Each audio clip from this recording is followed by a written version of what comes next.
मंडळी, आजकाल प्रत्येकाला अतिविचार करण्याची एक सवयच लागलेली आहे. ते इतका अतिविचार करतात की ज्या घटना घडलेल्या नाही आहेत ना, ते सुद्धा त्यांच्या विचारामध्ये त्या घडून जातात. म्हणतात ना, मन चिंती ते वैरी न चिंती. अतिविचार म्हणजे काय? आपल्या मनामध्ये येणारे खूप खूप खूप प्रमाणाबाहेरचे विचार. विचार करणं ही चांगली गोष्ट आहे, पण अतिविचार करणं नाही ना. त्यासाठीच हा व्हिडिओ घेऊन आलेले आहे. हा व्हिडिओ शेवटपर्यंत पाहिल्यानंतर तुमचं अतिविचार करण्याचं प्रमाण कमी होईल, कदाचित थांबू सुद्धा शकतं. नमस्कार मंडळी, हरे कृष्ण. मी प्रीती काटकर स्वागत करत आहे तुमचं आपल्या यूट्यूब चॅनलच्या आणखीन एका व्हिडिओमध्ये. चला डायरेक्ट सुरुवात करूयात व्हिडिओला. म्हणजे या व्हिडिओमध्ये मी तुम्हाला एक गोष्ट सांगणार आहे. ती गोष्ट ऐकल्यानंतर तुम्हाला काय फील होतं किंवा तुम्हाला काय वाटतं हे कमेंटमध्ये सांगायला अजिबात विसरू नका. चला सुरुवात करूयात. मंडळी, तुम्हाला उडणाऱ्या घोड्याची गोष्ट माहिती आहे का? कदाचित काही जणांना माहीत असेल, कदाचित नसेलही. ही गोष्ट मागच्या 2-3 दिवसाखाली माझ्या वाचनात आली. ती गोष्ट म्हटलं तुमच्यासोबत सुद्धा शेअर करूयात. चला सुरुवात करूयात. एक राजा होता. तर राजा म्हटलं की त्याच्याकडे खूप सारे सेवक, नोकर, चाकर, दरबारी व्यक्ती आले. पण या सगळ्यांमध्ये त्या राजाचे 2 लाडके आणि विश्वासू सेवक होते. त्याच्यावरती राजा अगदी डोळे झाकून विश्वास ठेवायचा.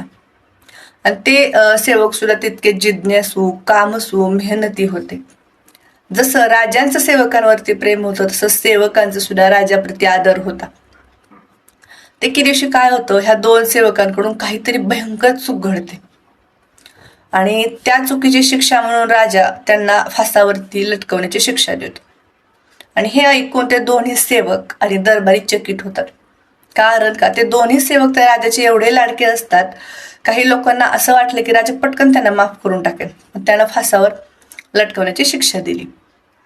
तर त्यातला एक सेवक गयावया करू लागला, माफी मागू लागला, अगदी हातापाया पडू लागला, जीवाची भीक मागू लागला. पण तरीही राजानं काहीही विचार न करता त्यांची शिक्षा किंवा त्याची माफी नामंजूर केली आणि त्यांचा जो निर्णय होता त्याच्यावरती तो कायम राहिला. पण या उलट दुसरा जो सेवक होता तो राजाला म्हणाला, राजा, माझ्याकडून चूक झाली आहे, ही मला मान्य सुद्धा आहे, पण मी तुम्हाला 1 वर्षाचा काळ मागतोय. कशासाठी?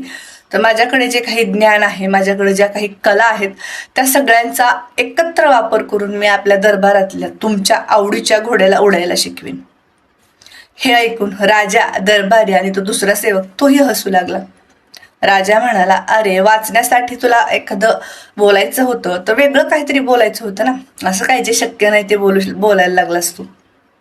तो सेवक म्हणाला, हे बघा राजाजी, 1 वर्षानंतर तुम्ही जो काही निर्णय असेल तो तुम्ही देऊ शकता. जर मी आपल्या घोड्याला उडवू शकलो तर तुम्ही तुमचा निर्णय देऊ शकता, आणि जर मी घोड्याला नाही उडवू शकलो तर तुम्ही मला फासावर देऊ शकता. विचार करा, जर मी आपला घोड्याला उडवायला शिकवलं तर आपलं कोणत्याही युद्धामध्ये आपण हरणार नाहीत, कोणत्याही युद्धामध्ये पराजय होणार नाही. हे ऐकून राजा थोडासा भांबावला आणि त्यानं आपला निर्णय बदलला. जो सेवक माफी मागत होता त्या सेवकाला डायरेक्ट दुसऱ्या दिवशी सकाळी फासावर चढवण्याची शिक्षा दिली. आणि ज्या सेवकाने 1 वर्षाचा काळ मागितला घोड्याला उडवायला शिकवण्यासाठी, तर त्याला 1 वर्ष काळासाठी जेलमध्ये किंवा कोठडीमध्ये ठेवायचं सांगितलं. मग त्या दोघांना सोबत नेत होते. मग ज्या सेवकानं माफी मागितली तो दुसऱ्या सेवकाला म्हणाला, अरे, तू वेडा झालायस का? घोडा कधी उडू शकतो का? हे शक्य आहे का? तो म्हणाला, हे बघ, मलाही माहितीये घोडा उडू शकत नाही, तुलाही माहितीये घोडा उडू शकत नाही, घोडा उडू शकतो याच्यावरती राजाने विश्वास ठेवला. आता या सगळ्यांमध्ये मला 1 वर्षाचा काळ मिळाला. या 1 वर्षामध्ये काही गोष्टी संभाव्य आहेत, त्या घडू शकतात. पहिली गोष्ट म्हणजे राजाचं माझ्याबद्दलचं मत बदलू शकतं. दुसरी गोष्ट म्हणजे ह्या शिक्षेपासून दूर जाण्यासाठी किंवा ही शिक्षा टाळण्यासाठी मला नवीन काहीतरी सुचू शकतं. तिसरी गोष्ट म्हणजे राजाचा मृत्यू होऊ शकतो. चौथी गोष्ट म्हणजे घोडाच मरू शकतो. आणि 5वी गोष्ट म्हणजे माझाच मृत्यू होऊ शकतो. जेव्हा किंवा मृत्यू होईल तेव्हा होईल, पण माझं जे काही आयुष्य आहे ते तर मी जगेन ना.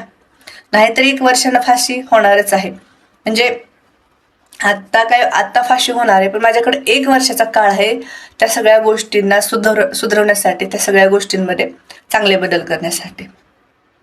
तर मंडळी, ह्या गोष्टीवरून आपल्या लक्षात काय येतं की जी गोष्ट घडून गेली आहे ना, त्या गोष्टीचा विचार किंवा ती विचार करायचा नाही, तर ती गोष्ट कशी सुधारता येईल किंवा आणखीन पुढं जाऊन आपल्याला चांगलं काय करता येईल. कारण झालेली गोष्ट आपण बदलू शकत नाही, पण येणारी घटना, येणारा काळ आहे, तो कसा बदलायचा हे आपल्या हातात असतं.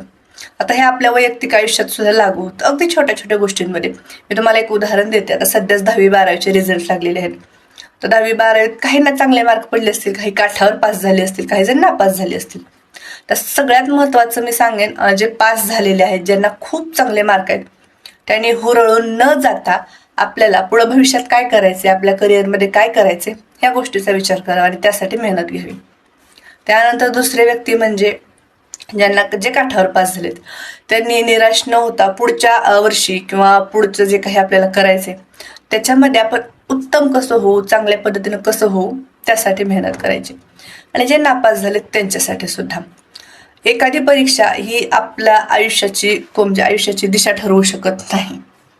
त्यासाठी ठीक आहे, पुन्हा प्रयत्न करा, पुन्हा चांगले मार्क पडतील, तुम्ही प्रामाणिकपणे मेहनत करत चला, तुमचे प्रयत्न नाही असे मिळत राहील. थोडक्यात काय तर, आता झाले, घडून गेले, त्या गोष्टी सोडून द्या, त्याच्यावरती विचार करू नका. पण जे काही घडणार आहे, जे काही चांगल्या गोष्टी घडणार आहेत, त्याचा विचार करा, ते चांगल्या कशा करता येतील यासाठी प्रयत्न करा. थोडक्यात अतिविचार थांबवून आपली बुद्धी वापरून, आपलं काय म्हणतात त्याला, सत्सद विवेक बुद्धी वापरून चांगल्या गोष्टी करण्यासाठी प्रयत्न करूयात. तर मंडळी, ही गोष्ट तुम्हाला कशी वाटली हे कमेंटमध्ये सांगा.